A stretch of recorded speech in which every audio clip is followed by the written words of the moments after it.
Ladies and gentlemen, welcome back to the True Life Podcast. I hope everybody's buckled up. They got their seatbelts in, they're strapped in, and they're ready for a wild ride.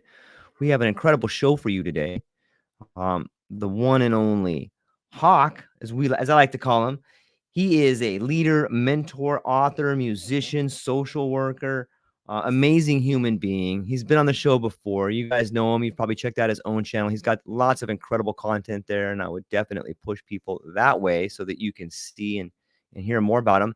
However, today is a pretty special day for him. He's got a brand new book coming out that we're going to get into. We're going to learn a little bit more about him, about the book, and about what's going on in the content of that book, the state of the world. And before I just keep going on and on about how great you are, Hawk, maybe just I should throw it over to you for a moment to flesh out any background you want to give us here. Well, I wear many hats.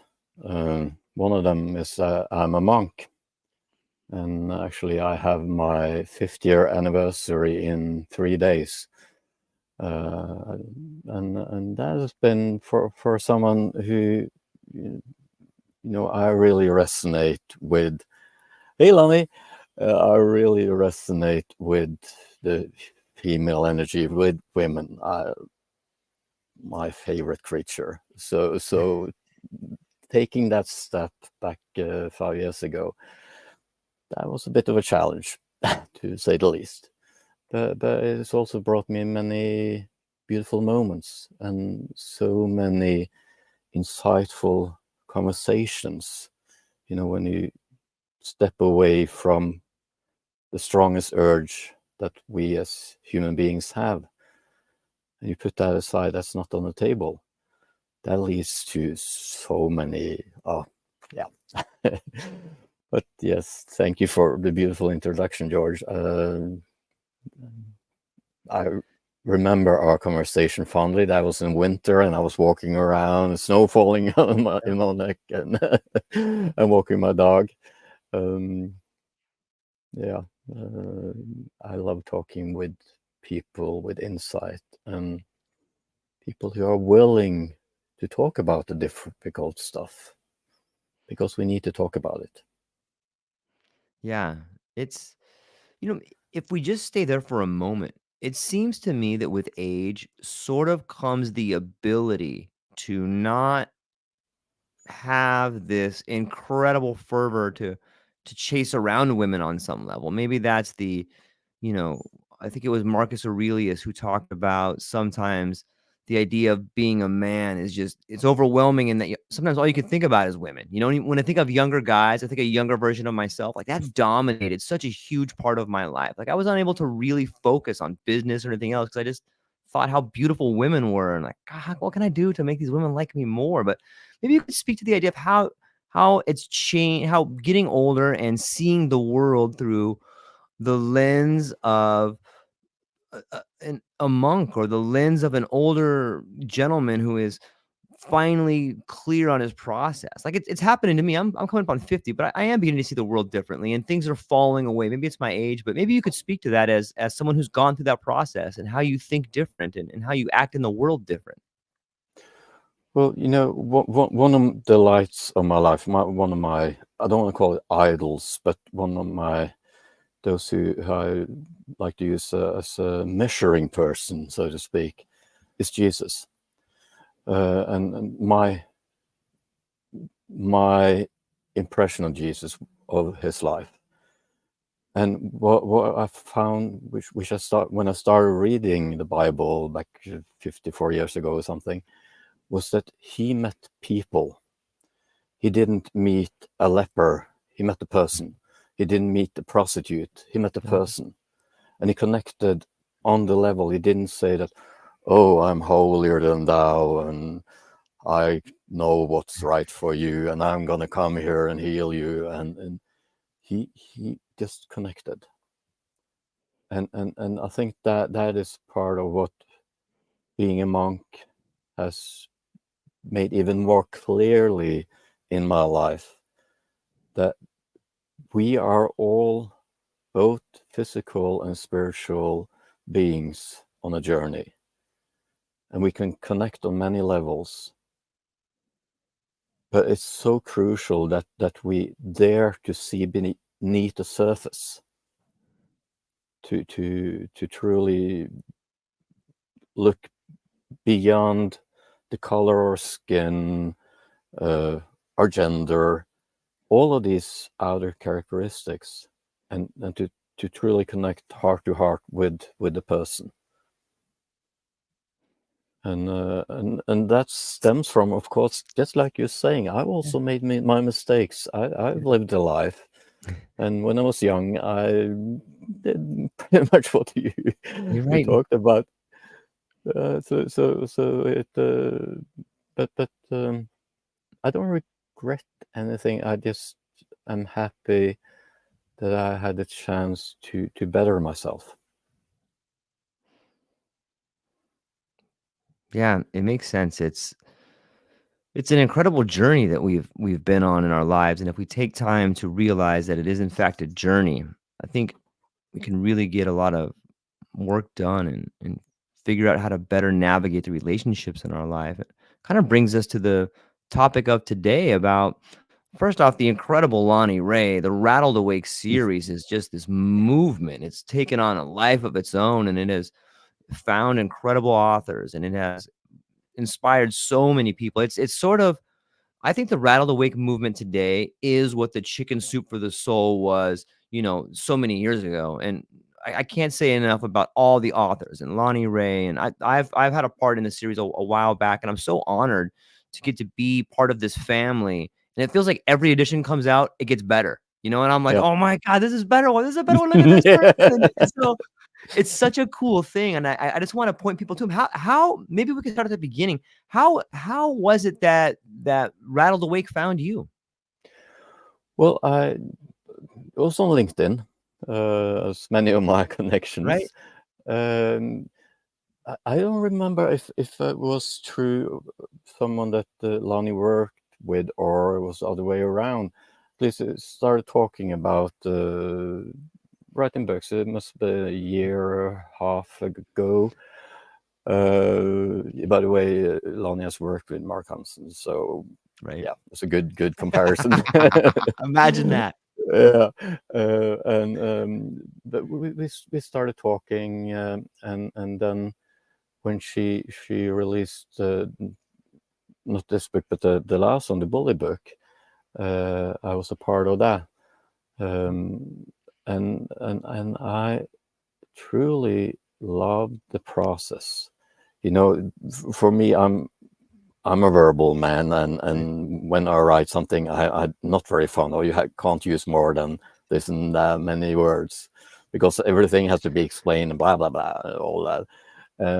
But then I had to set borders for myself. Hey there, Tanya. I had to set borders for myself, and that was because then you have to go into really, okay, what is the important subject that you want to share. And in Bullied, I wrote it as a social worker who's been a consultant for hi Bree, lots of friends coming in from the Rattle Right? Wake 11. Cool.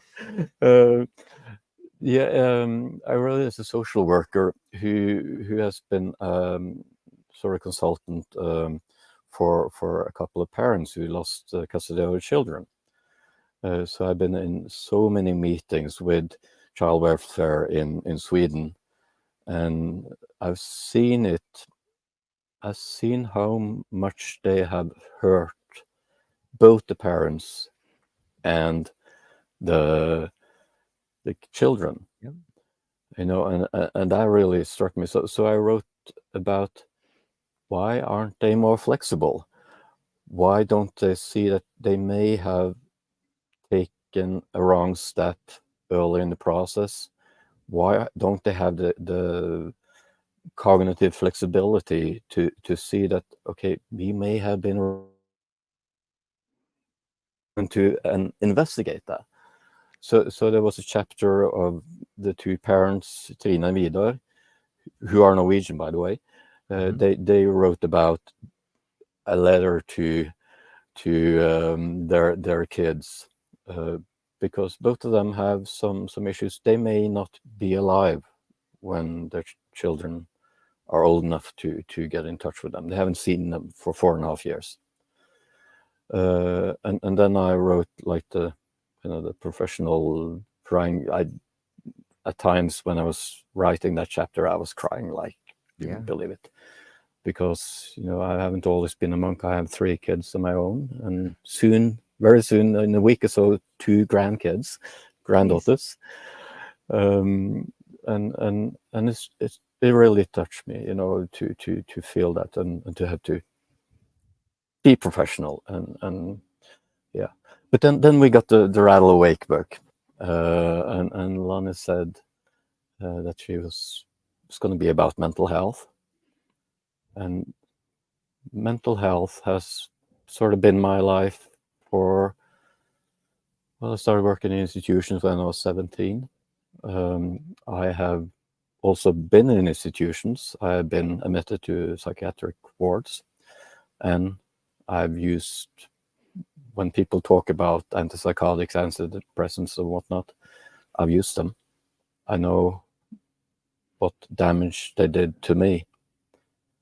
And I also know that when my life started to that was a Rattle Awake moment, when I was it was suggested I should use an early SSRI when I was 27, 26, something like that. That threw me off. That it truly, it just it made me sick. It was like, felt like they were shooting my brain chemistry with a shotgun, and I developed hypoglycemia, with extreme low blood sugar. Remember one time I was going to Oslo with the woman who became my wife, and we were gonna go to a specific station. And when we came to the central station, I said, I have to go. I have to go out. I need to go and to the kiosk, buy something to eat. And that was because my blood sugar at the time was so low that I had to have a chocolate to get up again. So I managed to quit those pills and get rid of the problems with the help of, how do you pronounce that? Homeopath? Yeah. Yeah. Who specialize in exactly problems like this. People who had used the SSRIs, antidepressants, and developed hypoglycemia. So me and Beate, who's the name of my ex-wife, we went on a diet. And that was a strict diet, really. And we had to use a lot of different supplements, among them one that I started using now as well, chromium, because I love sugar, and I know it's not very good for me. Right. So to get down on that, and we managed to clear it up, but because she supported me, I was retested by the homeopath, and the problem was gone. But it was a tough process, really. And that is, in the Rattle the Wake, the mental health edition, like it's there are a lot of strong stories. Yep. There are people like Seamus, who shares his path from being a Catholic priest, a role that he was forced into, actually, by his family. It was not his wish, and how many problems that caused. We have a mother and son who found their tribe in the nerd community, NerdCon, I believe it was called. So the chapters from both of them. We have a 12-step process. Taking the Alcoholics Anonymous, the 12-step Yep. process, and transporting it into the life of people who doesn't have addiction problems. How can you use the 12 steps? That's Rob's chapter. Beautiful. We have Dante, who's a young entrepreneur, and he shares about how his grandma inspired him. And that I could continue, but you should read the book. Whoever is listening, watching this, you gotta read the book, because nerdcore party come. Yes, thank you, Tanya. And that story resonated with me because I was a true nerd. I mean, I was a tech kid, totally, and I was a part of the growing nerd movement in Norway. So I've been a part of the largest LAN party in Norway. I've seen all of this. So it's I can so resonate with what Tanya and her son wrote. They have separate chapters. Then you got Bree, and I'm sorry, I could go on and on, because we have such a Yeah. specter of people. They come. You have a healer who talks about how she healed herself from fibromyalgia, which Mm. in Western medicine, that's, you can't cure it. You can't cure it. It's not possible. And yeah, I could, as I said, I could go on and on.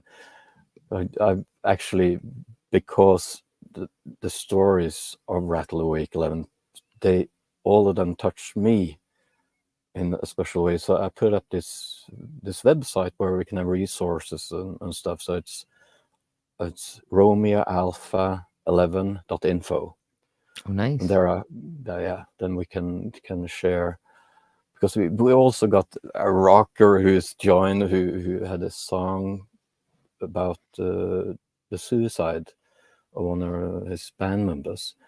Um, yeah, it's a book that is on so many levels.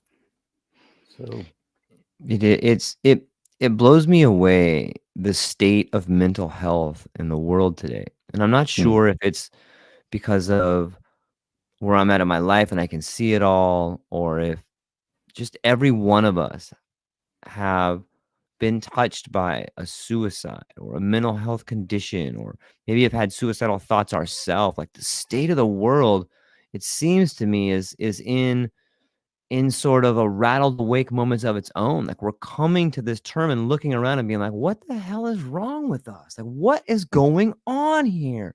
My mm. niece died of fentanyl not too long ago, and it just rattled our whole family. And my story is not, it's not by any means alone. Every one of us knows someone who's struggling and suffering, and in that suffering, it feels as if it's the one thing that brings us together. But Hawk, what is going on in the state of the world where we're just getting to this moment where it seems like people are really either waking up and helping people or still going through their trauma? Has it always been this way, or what do you think is going on right now?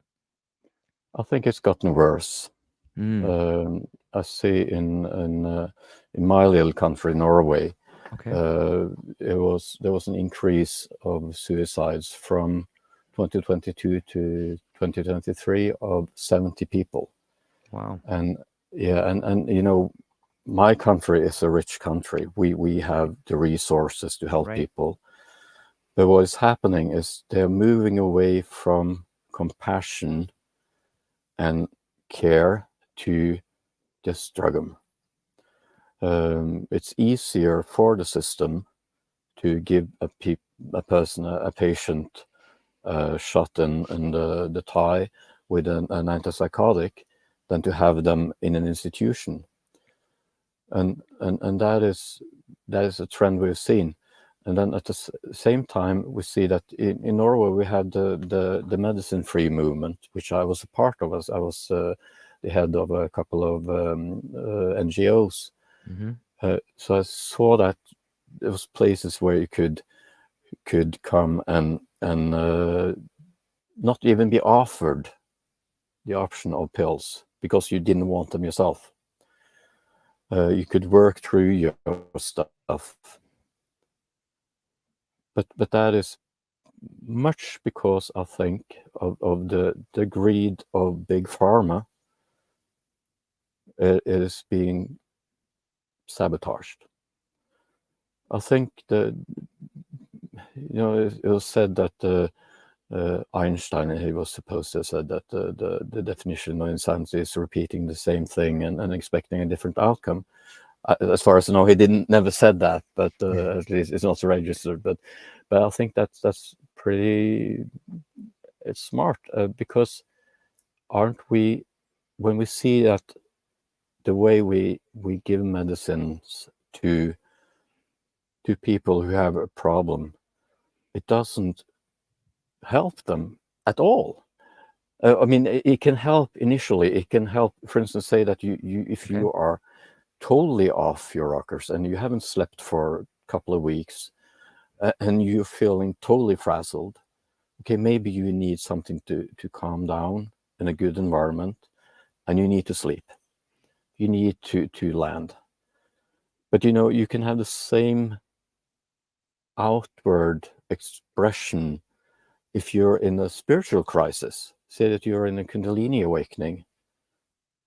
I've gone through some of those myself, and out on the outside it looks scary as hell, really.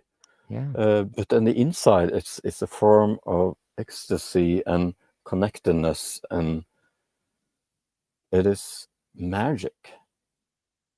It's like seeing everything clearly, and you look through the back of your head, and you experience music is amazing, and everything is so strong.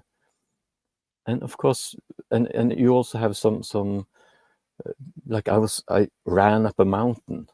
It was like was in Norway, Mhm. and I ran all the way up, and I sat down, and I just look at the nature. Oh, Jesus, it's so beautiful, and I just felt the nature all over. The connectedness. It was really really something special.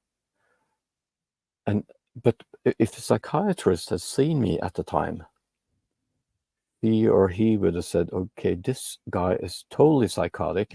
We've got to get an ambulance, get him into a psychiatric ward, have him locked down, give him something to dampen him. And that is because they wouldn't have bothered to ask me the question, what are you going through now? Because I was lucid. I could talk. I could say that, I am experiencing the world in a manner that's totally different.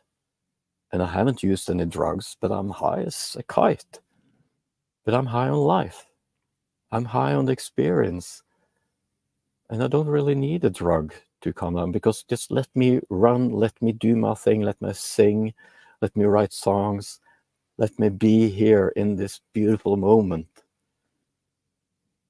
And that is what I need. So yeah, but to get back to your question, I think you should always follow the money. Mm. And big pharma is big pharma. It is a system that is self-sustainable because they get to create a diagnosis that they give us. And then they get to come up with, thank you, Tony, they get to come up with the cure.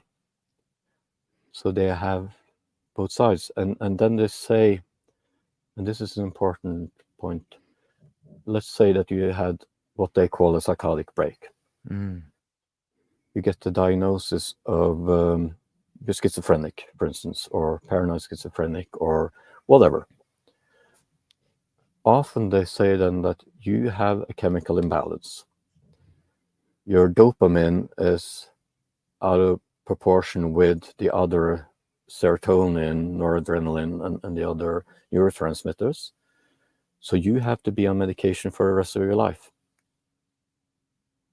And that is flawed. Yep. That's part of what I write about in my chapter, that this has been, you can't prove a hypothesis, but Right. you can say that this is not valid. And it has been invalidated. And that, I think, is scary, because we do know, it's not as if and this is important, George. I'm Yep. not saying cut out your pills, throw them off out the window, and because that is not something you should do on your own. It is something you need to do along with someone who knows what you're going through, who can help you taper gradually, because it's a tough process, especially if you used it for some time. So you need and but I use this book in my chapter. Let's see if I can get it through now. There it goes. Mhm. Yeah, it's a book by a Danish psychologist and psychiatrist called Anders Sørensen, and he was met by many people. Came to him as a psychologist and said that I'm not comfortable using drugs, the psych drugs, psychopharmaca, and so I want to get help to taper down and to quit. So he started off making some free resources, and he was interviewed by Newsweek, among other things, and then he wrote a book, and it's one of the few books that I read that are actually peer reviewed. Thank you.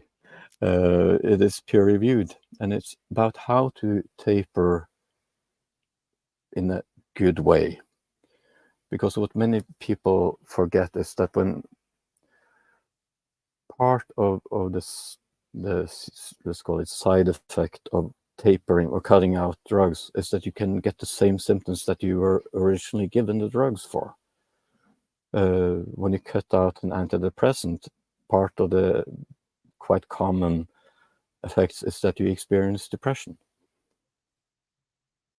But it is also, like we talked about, suicide. Many of the SSRI, for instance, they come with a black box warning. Yeah. They increase the chances of suicidal ideation and actions the first 14 to 3 weeks that you use them.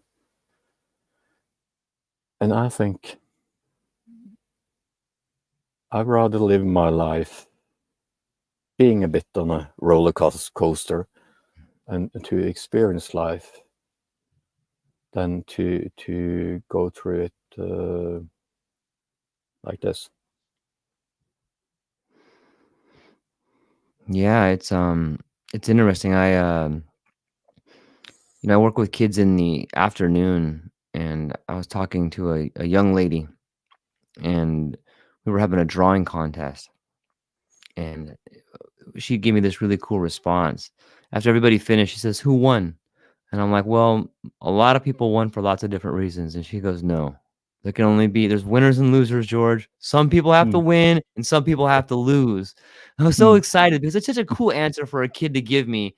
Like, Yeah. obviously, I want all the kids to be awesome, but she's right. Like, there has to be a winner and there has to be a loser. The same way when you go through life, there has to be ups and there has to be downs. Like, you can't take in that beautiful vista from the top of the mountain if you haven't been down in the low in the valleys. Like, those things go together, and it's interesting that on some level, I think society tries to tell us you don't need to have lows. You can just be high all the time. And that's not true. That causes its own set of problems when we try to live that way. Like, we're surrounded by this society that tells us to be happy all the time, or that things are good, but that they're not good. And it's Mm. interesting. In your book, in the article, you had mentioned that something that really stood out to me is that being poor is a taboo, and that, Hmm. so a question I wanted to pull on there is, what do you think it would take for society to begin addressing this issue openly?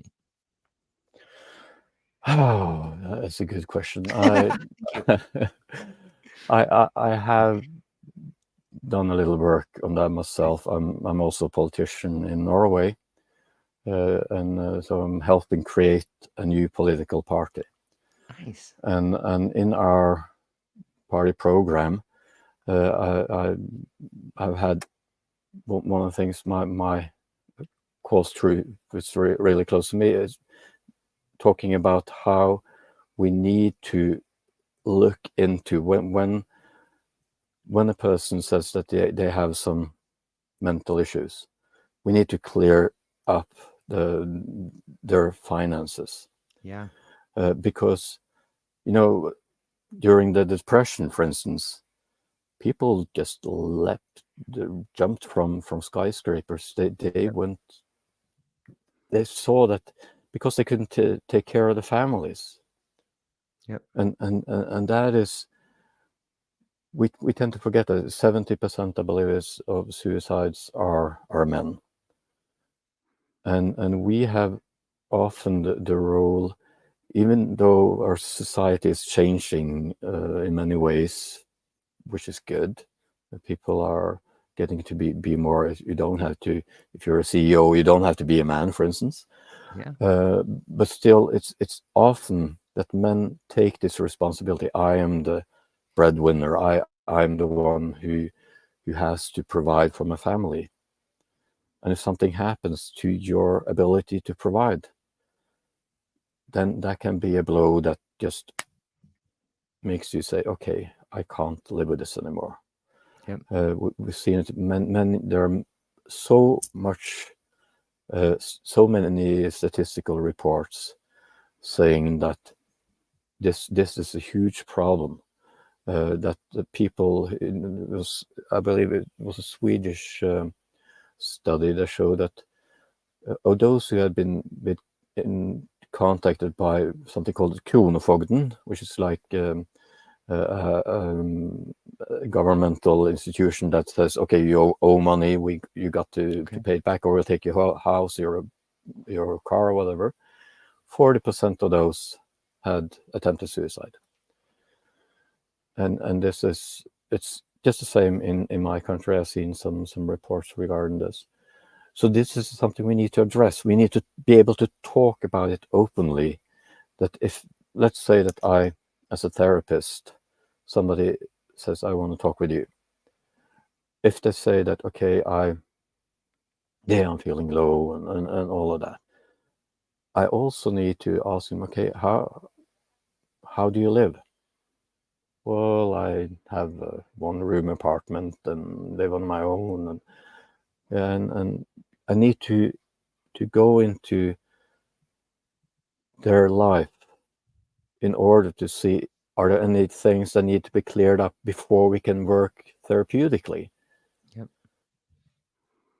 Because if you don't have the, and this is something I learned from my mother, who was a psychologist.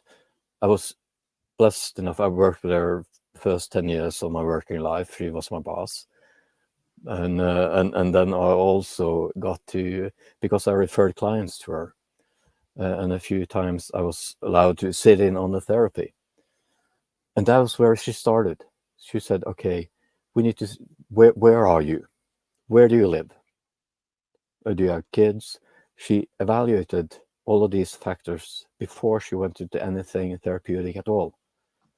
Because if you don't know where tomorrow's dinner is coming from, or whether you can pay the your landlord, how can you sit down and talk about, oh yes, I'm feeling kind of sad, and my, you can't go into therapeutic processes if they are some concern with what is happening here. Yep. And we truly need to recognize that in mental health, that this is a huge issue, and it's so easy to do something about it. That is one of the things that really gnaws on me. Like in my country, we have companies who are expert at getting uh, making sure that the various companies, your bills are paid. You know, you go to and you get your credit score goes down, then you can't get a loan and everything. And those companies, if they were told you are not allowed to charge the enormous rates that you're charging, if they were told that, okay, you have to offer options for people to get out of that. If the Norwegian government has said, okay, we need to control this because you know, these companies, they are making billions. And I really, I do have quite a few bills there myself. I can't get a loan. Yeah. No way. So I don't have, and I take full responsibility for my finances. That I made some bad choices, but I would like to fix it. I'm doing it slowly, but I know that I can't, for instance, get a loan to buy a new car if I needed that, or a used car I would be, or that is not part of the package for me. And there are so many of us, and when you try to talk with our system, it's often like, okay, you have to lie in the bed that you made up yourself. Okay, I think we need to see that people needs to be met with compassion. I think we need, as social workers working with people who are in debt or who are on welfare or whatever, they need to be aware of these things, because you know, if you go, like, I was living in my car. The weekend was coming. I didn't have a dime. Fortunately, I had food for my dog. I didn't have any food for myself. And I got an appointment with social services, and I said, okay, this is the situation. And they said, yeah, okay, you have to bring in all your bills and blah blah, all of that. Okay, and I said, yeah, great. Here you got access to all my accounts. You can see what I have. And so that was on Thursday. On Friday, I came back and said, no, you can't get anything. And I said, okay, why? Well, among the bills that you presented, the receipts and bills, you had paid your student loan. And I was, okay, well, what does that have to do with my current situation? Well, sorry, can't get anything. And I was like, okay, maybe I should tell you that that was one of the bills I'd pushed. I hadn't paid the student loan, so that was flawed information. She hadn't done her due diligence. Mm. But still, I remember that, you know, as okay, well, I'll manage on my own, no problem. And I did. I'm still here, Yeah. but small things like that can be enough for people to just, okay, I give up. I will make that horrible decision, because it truly is. You make the horrible decision to, okay, now it's enough. I'll just finish. Yeah. It's, I remember in 2008 when we had the financial crisis over here. I think the one thing that's happening, at least in the United States, and I think it's happening around the world when you see the protests, whether it's the yellow vests in France or the uprisings in the Middle East, or maybe what's going on in all over the world is that on some level, the governments always tend to bail out corporations. Like they have no problem, you know, funding subsidies or bailing out the richest people or bailing out the corporations. We even have slogans like too big to fail. But what about Hmm. the people that make up those corporations? What about the people that have given everything and there's no bailout for them? Like I can't. I think that that is a big part of why we see this mental crisis throughout the world right now. Is that people around the world have had enough? Like the level of corruption that is just coursing through the veins of government is it's got to go. And you know, it happens from time to time. And I think people are scared at the top. I think that they have figured out, okay, we have nowhere to turn. And I'm not saying everybody at the top is corrupt, but the institution itself doesn't seem to be working for everybody. And when that happens, you know, if history is the best predictor of future behavior, like we're Hmm. in for some turbulent times. Oh yes. But I fully agree, George. Yeah. We are on a precipice. We are on Right. a very thin line Yep. between something that can be lead to a third world war, or Right. yeah, we are really this is it's a perilous time, and that comes from, among other things. Yeah, what about us, the people, like Yeah. you? Um, that is because people, they have no belief in politicians anymore. They Yeah. don't Of course. trust politicians. Politicians. So I if we keep giving away our power, then the past equals the future. Beautifully said, Ronnie. Uh,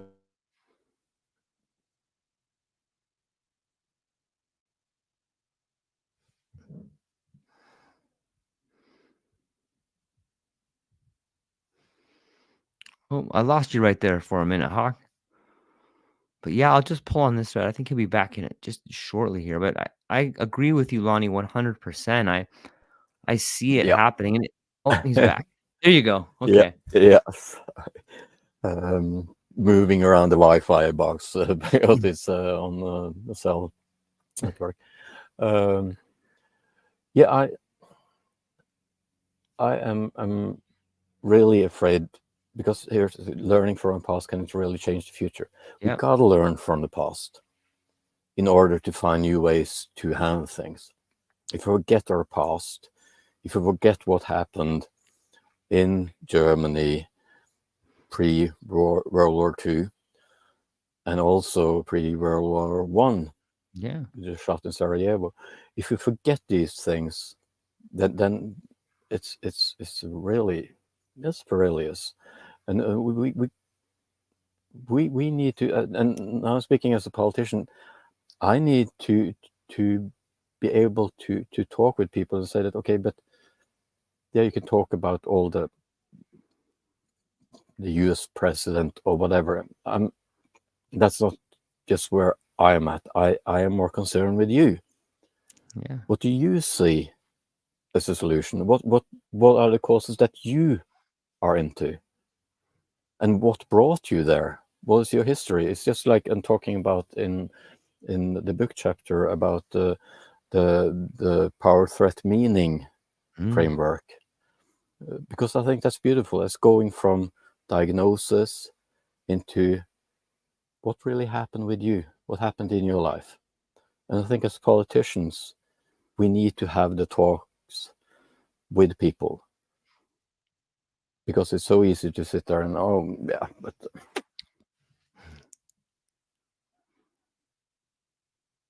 life, or we don't talk about one single case. We are working on politics, and Right. politics is there, and you are there. Yeah. Politics is made up of single individuals, and we need to make some changes.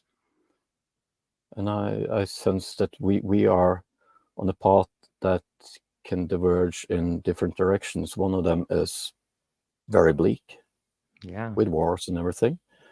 The other one is moving towards cohesion, community, and yeah, love. Love is the antidote, as my chapter is titled. Yeah, it's a great title. It I think it speaks to the path that we could be on, and and the opposite of division is unity. And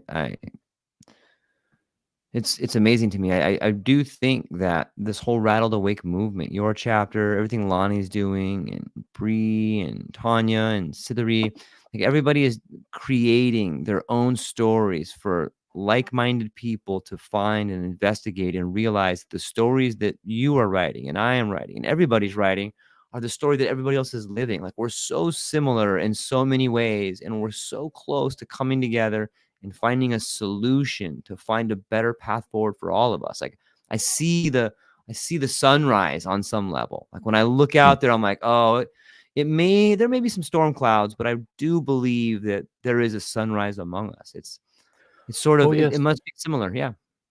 yeah, yeah, and that is, I do meet a lot of people, and in my job, I met some very dark people. Yeah, If totally. can, for lack of a better Yeah. expression, people who are within the dark triangle, Machiavellian, narcissistic, and sociopathic, and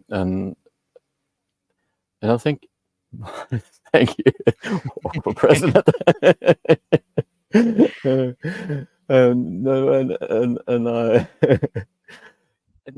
but this, your point is so important, because when I was working with people who were like that, and I and like many other in my healer, UHG thing, some people say, oh, there's only love, everybody has something good within them. Oh, it's Carolyn. Okay, then I know you are.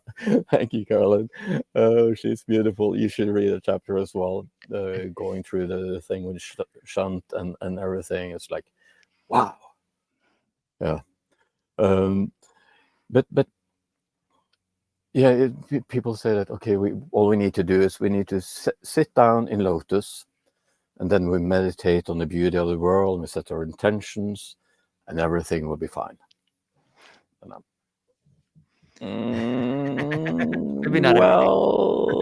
well, I think we need those people. Yeah. We need the monks who sit in India and who sit in Nepal and Tibet. We really need them. They are like lighthouses. But that doesn't mean that it's the right path for you, George. Right. It doesn't mean that it was the right. I could have moved to Tibet, for instance, or to India, or whatever, and been a monk there, and it would be probably much easier because they're more used to monks. But that wasn't the right for me. If I see something that happens, if I see injustice, if I see someone who's taking advantage of another person, then I act. I I do, and that has been my life. I'm a warrior, and so I act.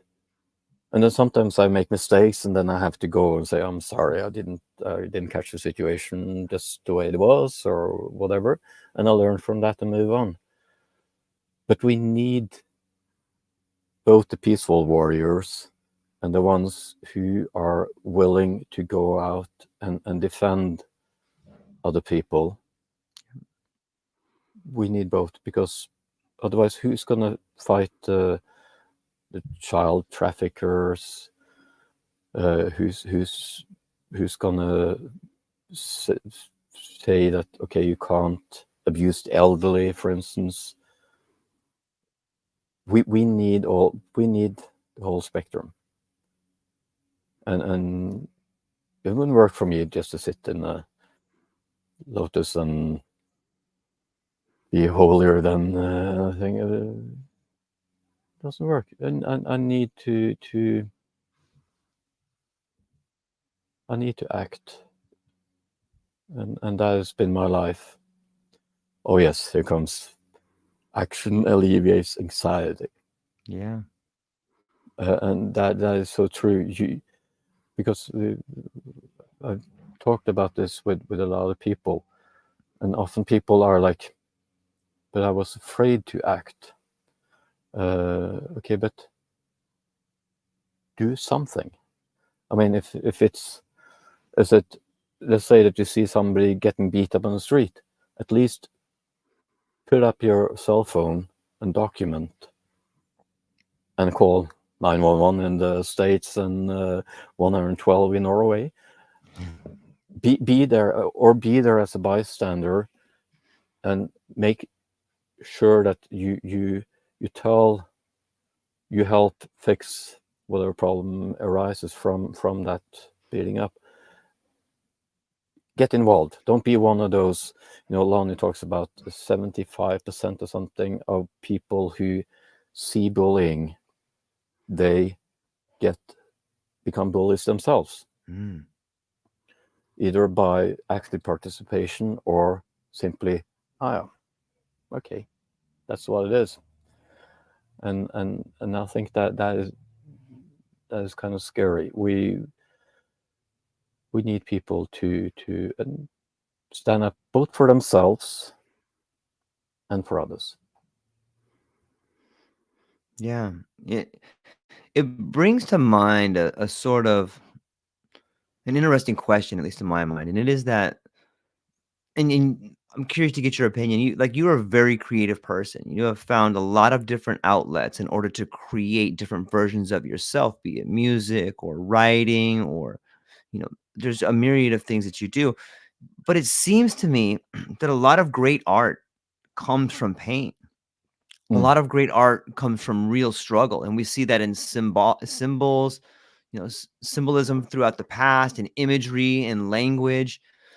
On some level, is it too much to think that the pain we're going through, sometimes suicidal ideation is necessary for us to become the best versions of ourselves, to really create something beautiful? You need to have that level of suffering. Yeah. Next question. No, that's no. You don't have to go through a lot of pain, because pain is a certainty. Suffering is optional. So it Mm, all depends. If you choose it, you can go into something that was just a tiny thing, and you can go in and say, yeah. he looked at me in a way that I didn't appreciate. And then you can use that emotion to create Yeah. frisson in your system, and then create art from there. I don't, but what you're talking about, if you, I linked to my website surroundtherapy.com in the book. There's this guy called Dabowski, who is a Polish, I believe it's a psychiatrist, and he wrote this amazingly complex books. I tried reading them, and it was brilliant. He talked about the stages that you have to go through in order to get to be lifted in a spiritual way, to find enlightenment and awakening. So he created this, and I recommend reading at least Wikipedia entry about that guy. It's linked Yeah. from the site. And here comes an important point from Carolyn. It's about conditioning. When you choose not to act, it's because we're often, I know this is especially prevalent in the US. If you go in and protect someone in a situation, then you may be sued. I mean, Yeah. and I know I've done some martial arts myself. I have, by choice, I don't have a single belt, because if I had a belt, and since I walk in the darkest streets of cities and stuff. If I had interfered in such an altercation and one of them got hurt, then I would be considered a weapon. Mm. So if I was sued, then would be make the and that it doesn't make sense. There are so many ways you can help with the situation. Yeah.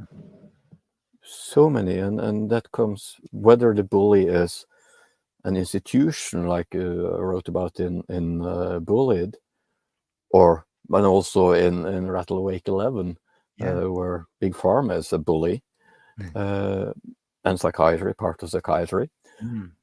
or it's a person. There are so many ways you can support, and we all have our gifts, our star powers, as one of my own personal favorites says. She's also quoted in the book. We all have something that we can do to help, Right. and that is really necessary. Or basketball, yeah. Yeah. Yeah, sometimes the work environment is a place that has become a hostile work environment. I think it echoes society, when we see each other as less than human, and when we see each other as numbers to be Mm. productive, we really strip the humanity out of the relationships. But you know what? I think Rattle the Wake 11, I have you were gracious enough to send me your chapter, and I got to look at it a little bit, and I'm gonna be buying the book here real shortly, probably as soon as I get off of here. I can't wait to check out everybody's stories. Mm. It never ceases to amaze me the amount of people, Lonnie, that gravitate towards this idea, yourself, and so many people that have found the courage to write about their stories. And it never ceases to amaze me how viral all these books go. It seems like Mm. every Rattle the Wake is like, boom, international bestseller, boom, international bestseller. It's Yeah, just a testament to people's authenticity and the power that everyone's finding that. It's amazing to me. it is beautiful, and all the way since we met, we have the way Lonnie has designed us is that we have a Zoom meeting over a weekend, Right. and some of us had already written our chapter, others hadn't started, and then we work together, Yep. and we collaborate, and then we also do the same after the book has been launched. So I'm supporting, Yep. Seamus's post, and Lonnie's post, and Carolyn's Yeah. post, and Tanya's post, and we all work together. But also that it seems that the whole community of Rattle Awake Yep. authors, they really, a new book has come out. Yeah. Yeah, and then they also know, that it's important, for instance, to have reviews on Amazon. Yep. Really, that brings you up on the algorithm. So they know that, okay, I gotta add in a review, Yep. and it's such a sweet collaboration. It's I love it, and I wish. Here's a suggestion on it. We should have a Rattle Awake party with all the co-authors and authors, and that would be like, yeah, Right. yeah, that would be Yeah. cool. That would be amazing. I can already see you know, in 5 year 1 year, 2 years, 5 years, or 10 years, it's gonna be such a huge group of people that have participated in this that it's really more of a movement than it is, a story. But it's mind-blowing to me. But you know what, though? I wanted to give, as we're getting to land the plane here, I know that you have written a lot before, and you have been part of lots of other creative endeavors. Maybe you could just kind of end off on telling us what was it about this particular project that seemed different to you? Was it the mental health aspect? Was it the camaraderie? The did you learn something about you? Like, what was it about this particular Rattle the Wake 11 that really felt different to you? Hmm. One thing is I wanted to work with Lonnie again.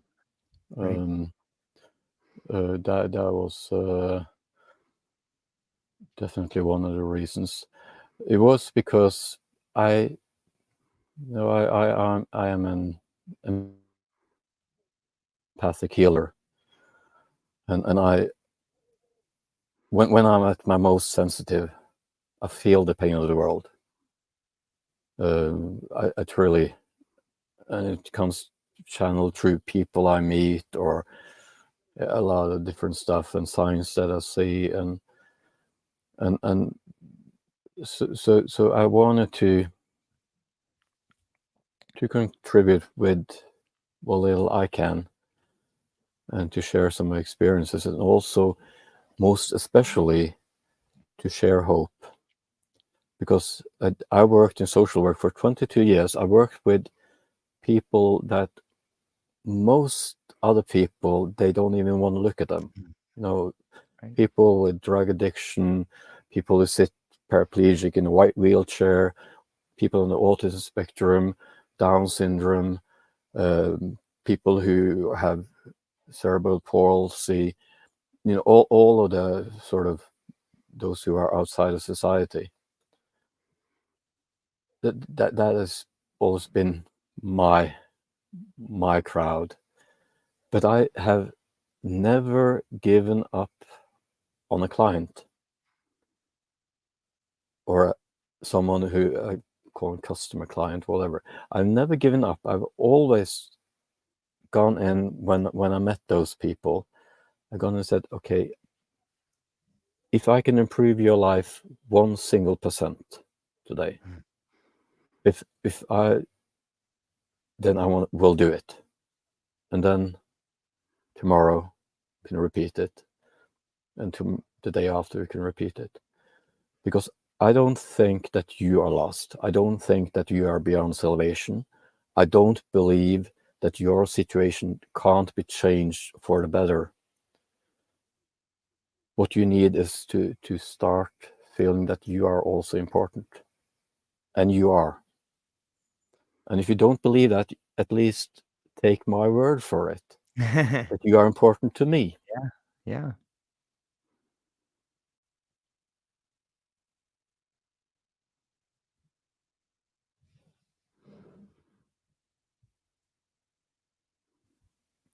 There we're back again. Back again. uh, yeah, I worked with people who were in the throes of committing suicide, and that was what they wanted to do. And to be a part of that process, going from the lowest, absolute lowest that you can be at, to where they can say that, okay, I'm not so bad after all. I got through it. And I came out and I was much stronger than I was before. Mm. That has been a blessing, and that is, yeah, when I think of all the kids and youth and adults I work with, I'm so blessed. I've been so blessed with all the meetings,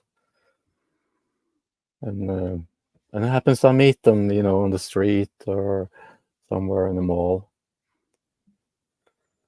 Yeah, can you wait 1 minute? All right. I I can't recommend enough people go and check out the book. We sort of danced around the fire a little bit. We kind of got into the peripheral of it, but there's so much meat on there, and I really want people to go and check it out. I think you'll be inspired and moved, and there's so many cool techniques that people have found and discovered that have made their life better. And I think that's one of the other reasons why the book is so successful. It's packed with real life strategies that people have used and they've been replicated to create the best versions of themselves, and it's wonderful. But Hawk, well, hang on. Before I let you go, where can people find you? Is there a exact link? Should we shout out the title again? Where can people find you? What do you got coming up, and what are you excited about? Oh, well, I'm excited about. Musically, I've delved Okay. into Afro house, Afro Oh, beats. nice. Oh yeah, and I enjoy it. So I wouldn't. It's that beat. It just. I, so if you go to YouTube and type in "M Ancient," you'll find some of the music there. Also Nice. on Spotify and whatnot. Or you can go to mancient.com. Mancient. Then you, of course, the books. LinkedIn, I'm Håkon Rian Mancient there. And well, there are so many things that excites me, George. Right, like this Yeah. weekend, I'm going to be a part of Save the Children, the NGO, their annual gathering, their annual meeting. I'm so looking forward to that. To get to meet other people who are really fighting for a common cause. Um, and but to me, art and writing is like, and dogs, of course. I got my beautiful Nessie, an adoptee. Um, that is what really gets me going. But yeah, get get the book, then you find a few links, and you'll also, I think it's, as you say, it connects on many levels. That is what I like about it, because if you're 15 years old and you are in need of a network, okay, then you got a 15-year-old talking about how he found his network through nerdcore music, I believe it's called. Got the and if you're like Carolyn, who's had a long life of working, and then she got somatic problems with brain injury and stuff. I mean, she used to work for the feds. Mm. This is one smart cookie. Yeah. She talks about how she has went through the pain, and she still feels hope. She is still here. She is still flying. Then you got Tanya, talking about supporting her son. Beautiful. And then you have Lani, because that and I wish I could mention all of them, but then see we're running short on time. You have Lani, who shares. She has her own stories, and they are like real rattle awake stories, but they always come with a tongue in cheek and a twist Yeah. that makes it so it doesn't get. This is not a book that mental health is, it's so horrible, and oh yes, and we things are going to hell and a handbasket, and it's a hopeful book, and Yeah. that is the energy that has been infused in this book, and so I think that is, you can use that. I believe the site should be operational. That is set up where will we put up resources and links to the Rattle Awake movement, everything. It's linked to the books. Romeo Alpha 11.info. And I want to also have presentations of the various authors and playlist from Tanya's son. Yeah. Um, to make it more. I just started on the. I saw that. Could you go back to the Yeah. previous comment? Right here. Um, I think the framework of mental health validates and perpetuates suffering. Spot on. Yeah. Because you give people a diagnosis, Right. and you give them the solution, which often is pills. And then when the pills don't work no more, then there's something wrong with you. And if you experience that this is actually hurting me, then there's something wrong with you. It's never, is there something wrong with the system? Does it help to give a person a diagnosis? Does it help to give them an SSRI or an SNRI or an antipsychotic or whatever? We don't go into that.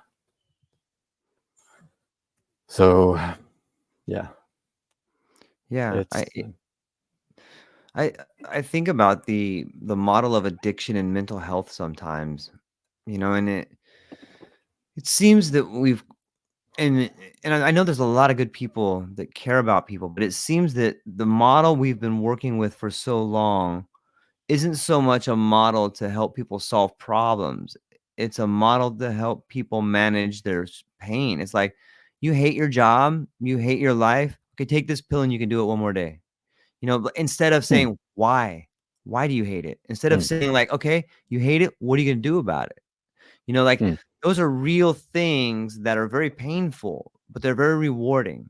And just Hmm. asking those questions, it's just that question, why? I often think of a question mark like the scythe, right? Because the questions can cut stuff down and they can cut back all the stuff, Hmm. all the minutia and stuff. And if you start asking questions of like, okay, I hate where I'm at right now. Okay, congratulations. You figured that part out. That's a big step saying that out loud. What's the Hmm. next step? What are you gonna do about it? Okay, Hmm. well, I'm gonna start looking for something else. While I get up and I go do this thing I hate every day, I'm gonna start looking for something else. I'm gonna get up and go for a walk every day, or I'm gonna start forcing myself to see something beautiful every day. Like there's all these little steps we can take versus just taking a pill and numbing ourselves to the fact that we hate something. Yeah. It's we're there. Yeah, and that's like in Gabo Mate's book about the Yeah. myth Myth of of normal. normal. That is, it's like you got to start asking yourself, if you're feeling low, is it because there is something wrong with you, or are you Yep. surrounded by asshats? No, Yeah, right. simple question. You're right. Is your environment Yep. bringing you down? And is that, and what do you want to do about it? Yep. It's up to you. Yeah. It's We powerful. can, yeah, You and have you the got to change. make the changes. Yep. It's like if you're, say that you're in a relationship that doesn't work. Okay, make a plan. Talk with your partner. Say that, Yeah. okay, this is not working for me. What can we do? We can either we can go to therapy. There's a lot of things we can do. Lots of avenues to choose from. But we need to make changes, and perhaps with me, it ended up with one of the biggest losses of my life, and that was getting divorced. But when I look at it now, 5 years later, I see this was exactly what was right for my Mm. lovely ex-wife and for me. That was what we needed. And so you got to be willing to because we often talk about therapists can help guide you. A good therapist or a good coach can help guide you, but the therapy happens within you. Yeah. You are the source. Yep. So you can fix your life. You got to work on your own life. Yep. And it's just like healers. I can't, if you came to me and said I had a headache, and I said, oh, I'm going to come with my magic hands and just fix George Monty. It's not that, that's not the way it works. Because if you're not connected, then I can't work with the person. Yeah. If you don't have first a talk and talk about, okay, we need to figure it out where in your system is whatever issue is creating the headaches. Yep. And sometimes it might be I've told that to people who wanted help. I said, I'm sorry, but I can't help you. You have to go to the doctor and ask him to check your liver, Hmm. because sorry, this is not the problem I can or want to work with. You have to go and check that, and then come see me if you wish, but not before that, because we will need to work together. Yeah. Yeah. I think that's the bridge. That's a great way to maybe leave people thinking we have to work together. It's a great place to leave it. But we'll hang on briefly afterwards, Talk. I still want to talk to you just briefly afterwards. But to everybody Okay. who participated today, I'm so excited. I'm so excited for the book launch of Rattle the Wake 11. It's out now. Go to Amazon, go down to the show notes, it'll be down there. So many incredible authors. Do yourself a favor, check it out. You'll love it. You'll be inspired. And maybe you'll want to write your own Rattle the Wake piece. So if you read it, be careful because it's contagious. It'll make you want to become part of the movement, you know? So, Yeah. and that's all we got for today, ladies and gentlemen. I hope you have a beautiful Yeah. day. And thank you so much. Aloha. Thank you for watching. Appreciate you all. Nice.